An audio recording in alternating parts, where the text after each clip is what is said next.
नमस्कार मित्रमैत्रिणो. तर चला आज आपण कटाची आमटी करूया. मस्त तेल तापलेलं आहे, त्यात जिरे मोहरीचा तडका, कांदा फ्राय करून घेऊया. लालसर होईपर्यंत मस्त परतून घेऊया. त्यात खोबरं, अद्रकचे बारीक बारीक तुकडे आणि कढीपत्ता हे सगळं आता भाजलेलं आहे. हे आता मस्तपैकी वाटून घेऊया.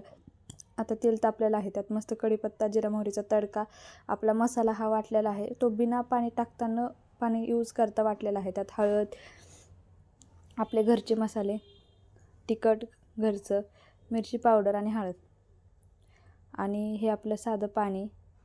आता ही आपली प्युरी तयार झालेली आहे. हा मसाला आपला रेडी झालेला आहे. बघू शकता तुम्ही किती छान तरी आलेले आहेत. आणि ही आपली येळवण्याची आमटी, त्यात आपण हे वरतून ॲड करणार आहोत. तर बघू शकता आपली कटाची आमटी किती छान दिसत आहे. तुम्ही केलीत का कधी अशी? नक्की ट्राय करून बघा.